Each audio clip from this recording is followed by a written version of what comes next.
Every year, thousands of RVs like these travel the roads of our nation. The drivers feel, for the most part, prepared to handle any situation the road may present. But there is one situation that many drivers dread. One so steeped in myth and rumor that even some of the most professional drivers believe it can't be handled. That situation is the rapid loss of air in a tire, a blowout.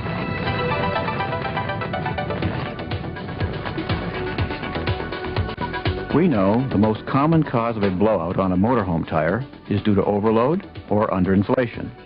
It is critical, therefore, that you know your loaded corner weights and keep your inflation pressures at the minimum required to carry these loads. Air pressure should be checked prior to each trip and each morning you travel. Here at the Nevada Automotive Testing Center, hundreds of drivers have learned what they should do to maintain control in the event of a blowout.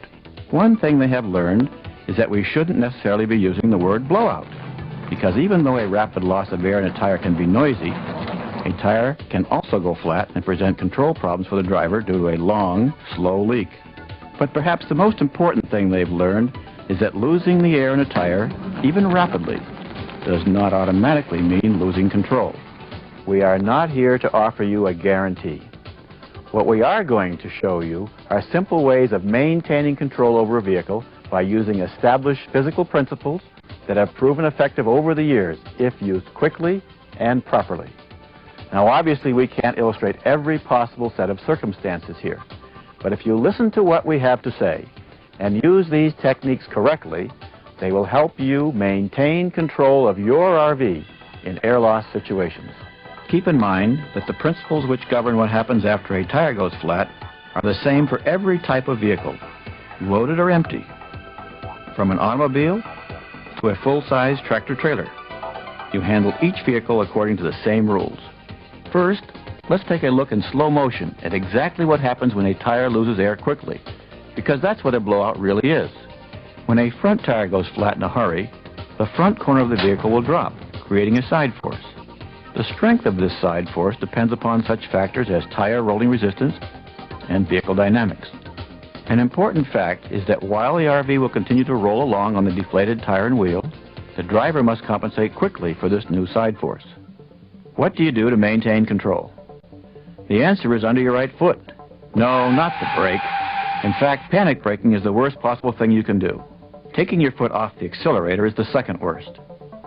The real solution is stepping on the accelerator. Getting power to the drive wheels means maintaining control. The accelerator is your best answer when there is a force pulling the RV to the side. But wait a minute, you say. I don't want to go faster. I want to stop right now. I'm going for the brake and hard.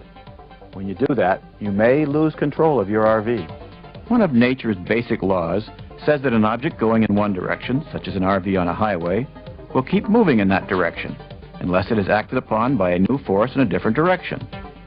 In our diagram, the size of the arrows approximate the magnitude and direction of these forces. A rapid air loss creates a new side force. Unless the driver compensates for this side force, the RV will move in a new direction. By stepping on the accelerator, the driver starts to compensate. He completes the compensation by making a steering correction. If you think about it, you deal with these external side forces all the time when you drive, especially in crosswinds or on some high-crowned roads. All you do is step on the accelerator and correct with a steering wheel. There is no difference when a tire loses air. As the tire goes flat, a new side force begins acting on the RV. By stepping on the accelerator and correcting with the steering wheel, you maintain control of the RV. Then you can decide when and where to slow down and pull off to the side of the road. In the case of a front tire air loss, the obvious concern is the effect on the driver's ability to steer. When a tire goes flat, the RV wants to turn in the direction of the flat. As the driver steps on the accelerator, the added power applied to the drive wheels allows the driver more time to make the necessary steering correction. Now watch again and notice just how much steering and correction is needed. When we say step on the accelerator, we aren't talking about picking up speed rapidly. After stepping on the accelerator in an emergency, you should be able to diagnose the problem and get the RV stable before you gather up any significant extra speed. One other point about stepping on the accelerator. If you run your RV at its power limit or up against the governor, you leave yourself no extra power to deal with unexpected situations. On the other hand, If you step on the brakes in an air loss situation, you lose the forward force that allows you to maintain control. The RV suddenly becomes much more vulnerable to the side force. Without the forward force, you will be much less able to control the vehicle. For the purpose of this program, we're using vehicles loaded to approximate operating weight. We create blowouts in the tire using detonation cord. In slow motion, watch what happens when the tire loses air. It only takes a fraction of a second from the creation of the hole to the settling of the vehicle onto the wheel and the deflated tire. Until that settling occurs, the RV will keep right on going as if nothing had ever happened. When the weight of the RV comes down on the wheel and the deflated tire, the driver begins to feel the effects of the new side force through the steering or the ride. This is when the driver must take action by stepping on the accelerator and steering as necessary to maintain control. Let's compare front and rear tire air loss situations. The important thing to remember here is that you handle both situations in the same way. The key differences lie in the way they feel to the driver and in what effect they have on the behavior of the vehicle. Controlling rear tire air loss situations calls for the same driving technique as a front tire situation, with one important difference. When a rear tire loses air, the driver still has two good steering tires. The answer again is getting power to the drive wheel. The steering correction is necessary to maintain control of the vehicle. Then the driver can choose when and where to slow down and pull off to the side of the road. Again, stepping on the brakes is the worst thing a driver can do. Whether the tire that loses air is on the front or on the rear, you deal with each situation in the same way, by stepping on the accelerator, followed by steering correction as necessary. Never give up on an air loss situation, even if it catches you by surprise. If you react properly, you can still maintain control. And remember, there is no significant increase of speed involved. Once you stabilize the RV, you can keep driving it as long as necessary until it is safe to stop. The rules for controlling an RV in an air loss situation are the same in any weather, on any kind of road, or even in a curve. Step on the accelerator and steer as necessary. However, these techniques do make demands on the driver, calling for a professional approach to the job. Using seat belts is vitally important as it allows you to maintain stability in the seat. Proper placement of the hands and arms while driving is also important. What you have seen here are deliberate tire blowouts, created in a controlled environment for our cameras. Today, tires are better than ever, and chances are slim that you will ever have to deal with a rapid air loss situation.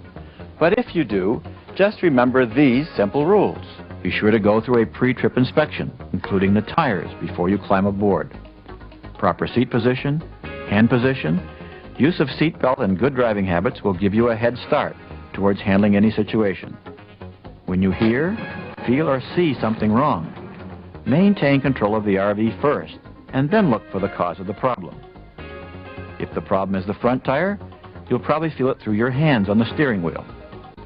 A rear tire problem affects the ride, so you're more likely to feel it through the seat.